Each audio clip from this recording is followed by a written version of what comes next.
નમસ્કાર, આપ જોઈ રહ્યા છો નેશન પ્લસ ન્યૂઝ. હું છું આપની સાથે હિરલ પંડ્યા.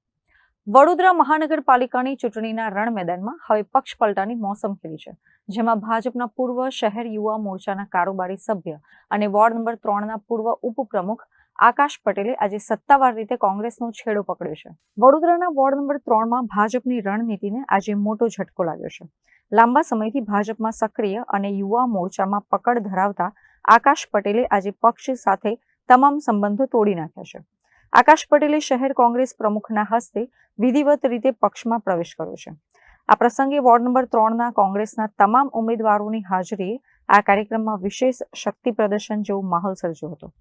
અત્રે ઉલ્લેખનીય છે કે આકાશ પટેલ વોર્ડ નંબર 3ના પૂર્વ ઉપપ્રમુખ રહી ચૂક્યા છે, જેના કારણે આ વિસ્તારના મતદારો અને કાર્યકરોમાં તેમની સારી એવી પકડ માનવામાં આવે છે.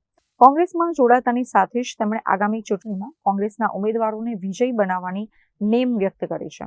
આકાશ પટેલ જેવા યુવા નેતાઓના જોડાવાથી કોંગ્રેસની છાવણીમાં નવો જોશ જોવા મળી રહ્યો છે.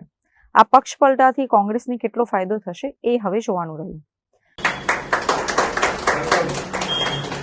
भारत माता की जय, वंदे मातरम। कांग्रेस पार्टी जिंदाबाद, कांग्रेस पार्टी जिंदाबाद। કેમેરામેન નવનીત પરમાર સાથે Chirag Patel, Nation Plus News, Vadodara. સમાચારોનો સતત અપડેટ મેળવવા માટે અમારી નેશન પ્લસ ન્યૂઝની યુટ્યુબ ચેનલને સબસ્ક્રાઇબ કરો, બેલ આઇકન દબાવો અને જોડાયેલા રહો ફેસબુક, ઇન્સ્ટાગ્રામ અને ટ્વિટર પર.